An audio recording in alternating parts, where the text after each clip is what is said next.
हरे कृष्णा दोस्तों। श्रीमद् भगवद गीता, भगवद गीता क्यों कहा जाता है? क्योंकि भगवान के द्वारा गाया हुआ गीत भगवद गीता। तो महर्षि व्यासदेव जी ने ये भगवद गीता को जब संकलन करते हैं तो जैसे जहाँ पे भी भगवान कृष्ण कुछ भी बोलते हैं तो वहाँ पे वो एड्रेस करते हैं भगवान उवाच। जबकि अर्जुन कहते हैं तो अर्जुन उवाच, धृतराष्ट्र कहते हैं तो धृतराष्ट्र उवाच, संजय कहते हैं तो संजय उवाच।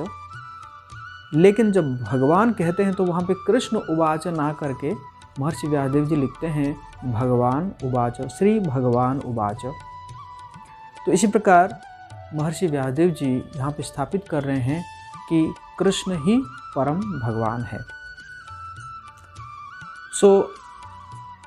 मैं प्रयास करूँगा कि श्रीमद् भगवद गीता के सभी श्लोकों के ऊपर एक छोटा छोटा वीडियो बनाने के लिए, जिससे कि आप लोगों को हेल्प मिल सके और ताकि आप लोग जो है पढ़ने के साथ साथ भी इसका रेफरेंस ले सकते हैं।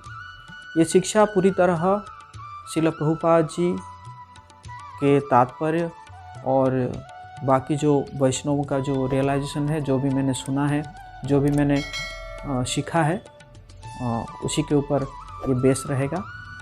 तो आज हम जो श्रीमद् भगवद गीता के महात्म्यों के ऊपर चर्चा करेंगे। अगर सारे वेदों को हम अगर एक जंगल माने तो 4 वेद हुए और उसके बाद जो 108 प्रमुख उपनिषद हुए। तो उपनिषदों को हम एक फूल रूप से मान सकते हैं, एक एक फूल उपनिषद।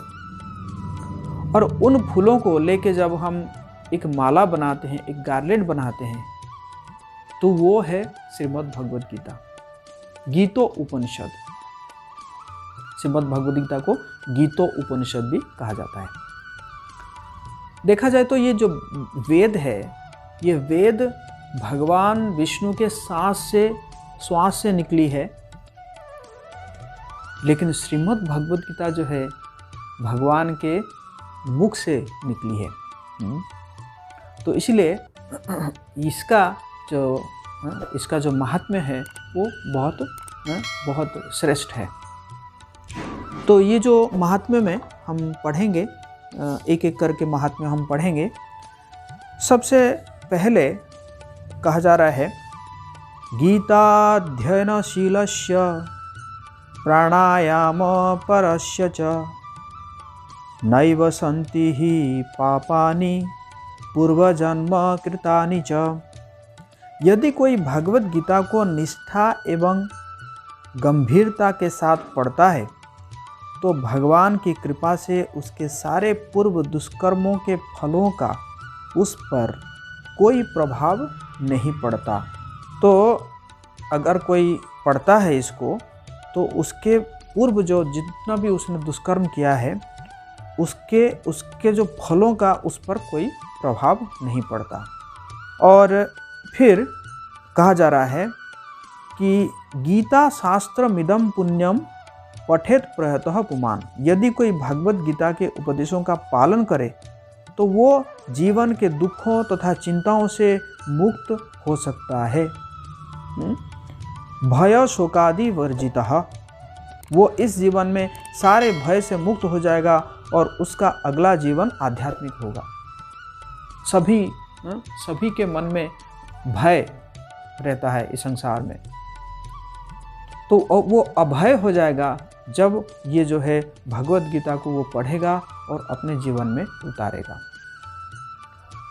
फिर आगे कह रहे हैं मलिने मोचनम पुंसाम जल स्नानम दिने दिने सकृत गीतामृत स्नानम संसार मलनाशनम। मनुष्य जल में स्नान करके नित्य अपने को स्वच्छ कर सकता है, लेकिन यदि कोई भगवद गीता रूपी पवित्र गंगा जल में एक बार भी स्नान कर ले तो वो भौतिक जीवन की मलिनता से सदा सदा के लिए मुक्त हो जाता है। जल में तो हम लोग स्नान करते हैं रोज़, लेकिन ये जो श्रीमद् भगवत गीता रूपी गंगा जल में कोई अगर स्नान कर लेता है तो वो क्या हो जाएगा, ये जो भौतिक जीवन की जो मलिनता है, इस मलिनता से वो सदा सदा के लिए मुक्त हो जाता है। गीता सुगीता कर्तव्या कीमन्य है शास्त्र विस्तरी ही, या स्वयं पद्मनाभस्य मुख पद्मादिनी सुता। चूंकि भगवत गीता भगवान के मुख से निकली है, अतएव किसी अन्य वैदिक साहित्य को पढ़ने की आवश्यकता नहीं रहती। उसे केवल भगवत गीता का ही ध्यान पूर्वक तथा मन योग से श्रवण तथा पठन करना चाहिए। तो अगर श्रीमद् भगवत गीता को कोई पढ़ता है तो उसको फिर दूसरे कोई शास्त्रों के पढ़ने की जरूरत नहीं है।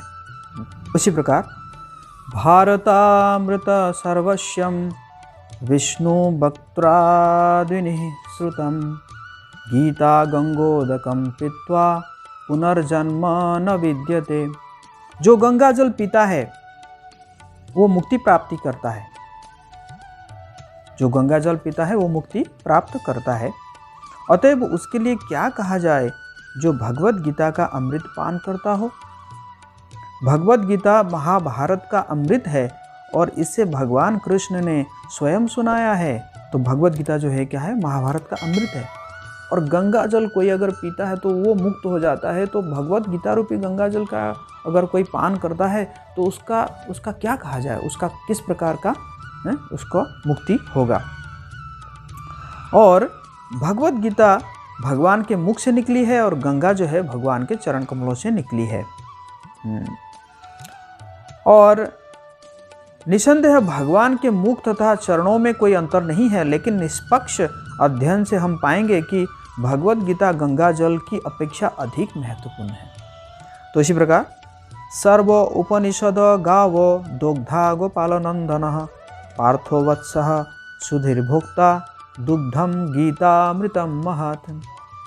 यह गीतोपनिषद भगवत गीता जो समस्त उपनिषदों का सार है, ये सभी उपनिषदों का सार है।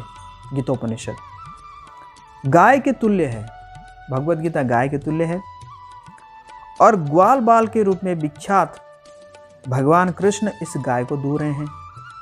गीता गाय और जो है ये भगवान कृष्ण हो गए ग्वाल बाल और उसको दूह रहे हैं। अर्जुन बछड़े के समान है, बछड़ा दूध पिएगा तभी तो दूध निकलेगा। और अब जो दूध निकलेगा वो कौन पिएगा? सारे विद्वान तथा शुद्ध भक्त भगवत गीता के अमृतमय दूध का पान करने वाले हैं। आप जैसे हैं, आप जैसे विद्वान शुद्ध भक्त ये भगवत गीता के अमृतमय दूध का आप लोग पान करेंगे। शंकराचार्य कहते हैं, एकम शास्त्रम देवकी पुत्र गीतम, एको देवो देवकी पुत्र एव, एको मंत्रस्तस्य नामानि यानि, कर्माप्येकम तस्य देवस्य सेवा। कि एकम शास्त्रम देवकी पुत्र गीतम, एक ही शास्त्र होना चाहिए जो देवकी पुत्र ने जो गीत गाए हैं। एको देव देवकी पुत्र एव, एक ही देव है। कौन है? देवकी पुत्र एव। एको मंत्रस्तस्य नामानि यानि, एक ही मंत्र है उन्हीं की प्रसन्नता के लिए जो हम गाते हैं। हरे कृष्णा कृष्ण कृष्ण हरे हरे, हरे राम राम राम हरे हरे। तो एक ही मंत्र है। और कर्माप्येकम तस्य देवस्य सेवा, हमारा एक ही कर्म होना चाहिए जो कि उनके प्रसन्नता के लिए हम काम करें। तो ये श्रीमद् भगवत गीता को पढ़ना भी एक पूजा है और इसी से भगवान कृष्ण भी प्रसन्न होते हैं। जब हम उनके संदेशों को पढ़ते हैं, संदेश को पढ़ते हैं और उसको जो है अपने जीवन में उतारने के प्रयास करते हैं तो भगवान कृष्ण जो है बहुत प्रसन्न होते हैं। कई गीता तो सबके घर में है, लेकिन मैक्सिमम घर में क्या किया जाता है, उसको लाल कपड़े में लपेट के ठाकुर जी के पास रखा जाता है उसको चंदन, धूप, अगरबत्ती, दिया दिखाया जाता है, लेकिन उसको पढ़ने के लिए किसी के पास समय नहीं है या किसी को पढ़ने के लिए कोई प्रयास ही नहीं करता। तो असली में पूजा क्या है? भगवत गीता की पूजा जब हम भगवत गीता को स्वयं पढ़ते हैं, सुनते हैं तो और समझने के प्रयास करते हैं। देखिए, एक होता है भौतिक ज्ञान और ये है भगवत गीता का ज्ञान, आध्यात्मिक ज्ञान। भौतिक ज्ञान जो है वो हेड पे जाता है, लेकिन ये जो श्रीमद् भगवत गीता का ज्ञान है ये भगवान की कृपा से ये हमारे हृदय पे जाता है। भौतिक ज्ञान हेड पे और आध्यात्मिक ज्ञान हार्ट पे, हमारे हृदय पे जाता है और हमारा हृदय शुद्ध होने लगता है।